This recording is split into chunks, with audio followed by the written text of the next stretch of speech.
4 নম্বর কথা হলো আস-সা'য়ু মিন্না ওয়াল ইতমামু মিনাল্লাহ। আমাদের কাজ হলো আমরা কষ্ট করে যাব, পূর্ণতা দিবে আল্লাহ। পূর্ণতা দিবে কে? নবী করিম সাল্লাল্লাহু আলাইহি সাল্লাম যখন তার চাচাকে হেদায়েত দেওয়ার জন্য গেলেন, আল্লাহ তাআলা তাকে বললেন যে হে রাসূলুল্লাহ ইয়া হাবিবাল্লাহ, ইন্নাকা লা তাহদি মান আহবাবতা ওয়ালাকিন্নাল্লাহা ইয়াহদি মান ইয়াশা।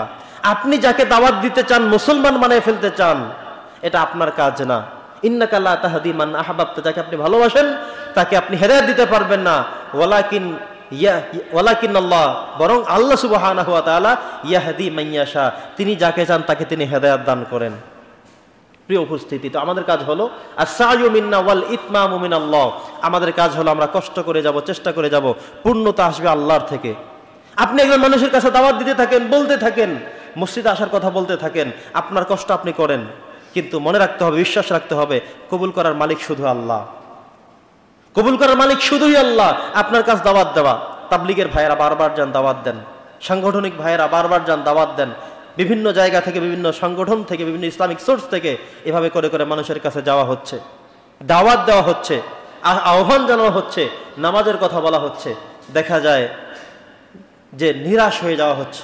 নিরাশ হওয়া যাবে না ভাই, চেষ্টা বারবার করতে হবে, অব্যাহত রাখতে হবে, এবং এই বিশ্বাস রাখতে হবে চেষ্টা করার দায়িত্বটা শুধু আমার। কিন্তু হেদায়েত দেওয়ার দায়িত্ব কি আমাদের কারো আছে? এই মসজিদে যারা আসেন তাদের হেদায়েত দেওয়ার কারো কোনো দায়িত্ব আমি কি পেয়েছি? আমার উপরে কেমন দায়িত্ব আল্লাহ দিয়েছেন? না, আমি আমার কথাগুলো বলে যাব, আমি কোরআন সুন্নাহ থেকে কথাগুলো স্পষ্ট আপনাদেরকে প্রকাশ করে যাব, কিন্তু হেদায়েত দেওয়ার দায়িত্ব শুধুই আল্লাহর। আমি কাউকে হেদায়েত করে দিতে পারবো না, কোনো মুয়াজ্জিন কাউকে হেদায়েত করতে পারবে না, ইমাম কাউকে হেদায়েত করতে পারবে না, মসজিদের সভাপতি কাউকে ধরে হেদায়েত দিয়ে দিতে পারবে না, কমিটির কেউ পারবে না, সমাজের যারা দায়িত্বশীল আছেন তারাও ইচ্ছে করলে পারবে না। হেদায়েতের দায়িত্বটা শুধু আল্লাহর কাছে। আল্লাহ বলছেন ইন্নাকা লা তাহদি মান আহবাবতা।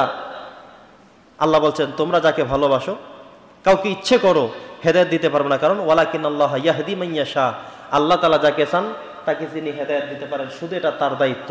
5 নম্বর শিক্ষা হলো সূরা হুদের 40 নম্বর আয়াতে যেটা আসছে যে নূহ আলাইহিস সালামের বিশাল এক জীবনী, এত কষ্ট করে 950 বছর কষ্ট করে মাত্র 40 জোড়া মানুষ, 80 জন মানুষকে কালেমা পড়াতে পেরেছেন এত বছরের জীবনে, এত দিনের কষ্ট করে।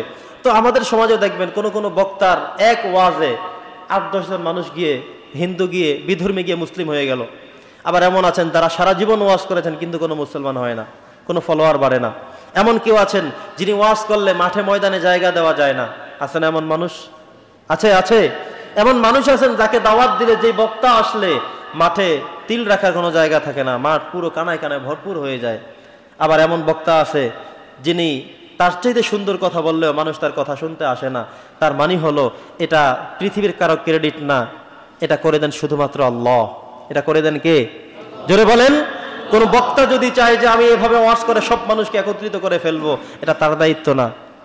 তিনি যদি মনে করেন আমার ক্রেডিট না, সেটা তার ব্যক্তিগত কোনো ক্রেডিট না, এটা হয়তো আল্লাহ তাআলা তাকে দিয়েছেন বিধায় এমন হচ্ছে, ফলোয়ার বাড়ছে, মানুষ কথা শুনছে, হেদায়েত পাচ্ছে। এমনও আছেন 1 ঘন্টা ওয়াজ করার শেষ করার পরেই কিছু মানুষ স্টেজে উঠে বলে আমাদেরকে কালেমা পড়ান। আবার কিছু আছে এমন 1 বছর না, 30-40 বছর 50 বছর দাওয়াত দিয়েছেন, মাহফিল করেছেন, কথা বলেছেন, 2 জন মানুষ এসে বলে নাই যে আমাকে কালেমা পড়ান, মুসলমান বানান। প্রিয় উপস্থিতি, তো এটা হলো মূল বিষয় যে কাকে হেদায়েত দিবেন, কিভাবে হবেন, সেটা নিয়ে আমাদের টেনশন করার কোনো কাজ দেওয়ার বিষয় নেই। আমাদেরকে মনে রাখতে হবে যে হেদায়েত দেওয়ার মালিক শুধুমাত্র আল্লাহ। দেখেন নবীর ছেলে হওয়া সত্ত্বেও কেনান, বলেছিলাম না 4 ছেলে ওনার, কেনান তার কোনো কথা শুনেনি, কেনান তার কোনো কথা বক্তব্য শুনেনি, মুসলমান হয়নি। তার মানে হলো এখান থেকে বোঝা যায় একজন নবীর ছেলেও কাফের হয়ে ধ্বংস হয়ে গেছে। আবার বাবা মা কেউ নবী ছিলেন না, বাবা উপরস্থ এদের হয়তো কেউ ভালো মানুষ ছিলেন না, কিন্তু সন্তান তিনি হয়তো বা ভালো একটা জায়গায় চলে গেলেন।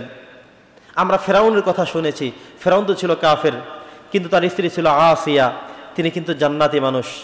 তিনি ইন্তেকাল করার আগেই তার রুহটাকে আল্লাহ তাআলা নিয়ে জান্নাতের মেহমান বানিয়ে দিয়েছেন, কারণ তিনি বলেছেন রব্বি নাজ্জিনি মিন ফিরআউন, হে আল্লাহ তুমি ফেরাউনের কবল থেকে আমাকে মুক্ত করো, এবং তোমার বাইতান ফিল জান্নাত, জান্নাতে তোমার কাছে আমার জন্য একটি ঘর বানিয়ে দাও। সুবহানাল্লাহ। এত কষ্ট সহ্য তিনি করেছেন, আল্লাহর কাছে বলেছেন যে ফেরাউনের কবল থেকে আমাকে মুক্ত করো, আর জান্নাতের মধ্যে তোমার পাশে তুমি আমার জন্য একটি ঘর বানিয়ে দাও। আল্লাহ তাআলা সেই দোয়াই কবুল করলেন। ফেরাউন যখন তাকে মেরে ফেলবে, এই কষ্ট পাওয়ার আগেই আল্লাহ তাআলা তার রূহটাকে নিয়ে জান্নাতের মেহমান বানিয়ে দিলেন। সুবহানাল্লাহ। তো বলছিলাম স্বামী কাফের, কিচ্ছু হতে পারেনি, কিন্তু স্ত্রী জান্নাতের মেহমান হয়ে গেলেন। নূহ আলাইহিস সালাম নিজে নবী হয়ে সন্তানকে মুসলিম বানাতে পারলেন না, জান্নাতি বানাতে পারলেন না, স্ত্রীকেও পারলেন না। তার মানে হলো হেদায়েত দেওয়ার দায়িত্ব একজনের। তিনি কে? জোরে বলতে হবে, তিনি কে? আল্লাহ। পৃথিবীতে আমাদের কারো এই সমস্ত কোনো দায়িত্ব নাই।